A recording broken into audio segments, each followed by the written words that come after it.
Day 9. Kai wakes up, not to a screaming stomach, but to a dead, electric silence. But this calm is a lie. Deep in his adrenal glands, a chemical factory is working overtime, flooding his system with the stress hormone cortisol. He thinks he's reached a state of zen. In reality, he's just been conscripted into a war. Let's see if this calm is a weapon or a trap. 08 a.m. The world feels unervingly sharp. Colors are saturated. Sounds are crisp. This is cortisol's opening move. It's now Kai's main fuel source, cannibalizing his own muscle tissue and converting it into glucose to power his brain. He feels a low, persistent hum behind his ears as he walks through his apartment, not with hunger, but with the focused energy of a predator.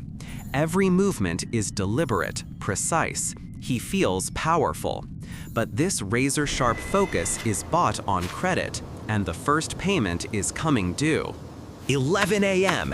This is where the path splits. For some, cortisol's flood fine-tunes the prefrontal cortex, creating a focused Zen Warrior. For others, it lights up the amygdala, the brain's primitive fear center, creating a panicked survivor.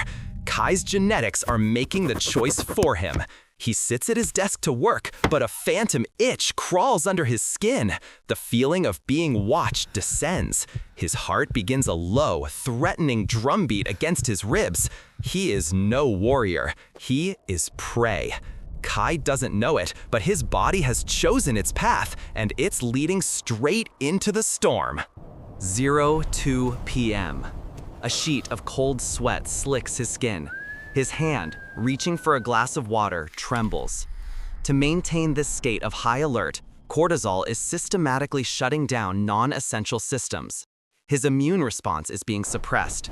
Digestion is a distant memory. The hum in his ears is louder now, a constant static.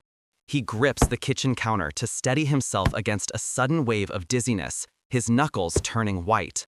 The body is sacrificing its long-term defenses for short-term survival, and the cracks are starting to show. 05 p.m. The attack begins. Sustained high-level cortisol is now making his amygdala hyper-reactive. Every neutral stimulus is reinterpreted as a threat. The shadow cast by a chair in the corner of his eye becomes a lurking figure. The hum of the refrigerator swells into a deafening industrial roar. Kai is pacing the length of his apartment, a caged animal checking the locks on the door, peering through the blinds at a world that suddenly feels hostile and menacing. He feels hunted. His own brain has become the enemy, and the siege is just beginning. 08 p.m. The floor gives way. Chronically high cortisol is now disrupting his brain's delicate symphony of neurotransmitters. Serotonin and dopamine, the molecules of mood and motivation, are in freefall. A crushing physical weight settles on his chest. It's a profound, baseless despair that has no source and no end. Kai collapses onto his couch, not tired but hollowed out. He stares at the blank television screen, a vessel emptied of everything but a cold chemical dread. Cortisol isn't just making him stressed, it's systematically dismantling his will to fight. 11 p.m. His thoughts begin to fray. The hippocampus, the brain's librarian for memory, physically shrinks under a prolonged cortisol assault. He tries to remember what he did this morning, and the memory is a frustrating fog. He picks up a book, but the words swim on the page, blurring into meaningless shapes. In a surge of raw frustration, he hurls it against the wall. He's not just losing body fat and muscle anymore. He's losing pieces of himself to the chemical storm. 02 a.m. And then, silence. The screaming static in his head just stops. The paranoia recedes like a phantom tide. This is the eye of the storm. Kai's adrenal system cannot sustain such a ferocious output indefinitely, and a temporary dip in cortisol offers a brief, deceptive peace. He lies in bed, eyes wide open in the darkness, his body limp with exhaustion. For the first time in hours, he feels a sliver of peace. He thinks he's won. But this isn't the end of the war. It's a tactical retreat before the final assault. 04 a.m. The shift is subtle. Cortisol follows a natural rhythm, hitting its absolute lowest point in the hours just before dawn. This gives the body's beleaguered repair systems a tiny window to work. The shaking in his limbs has stopped.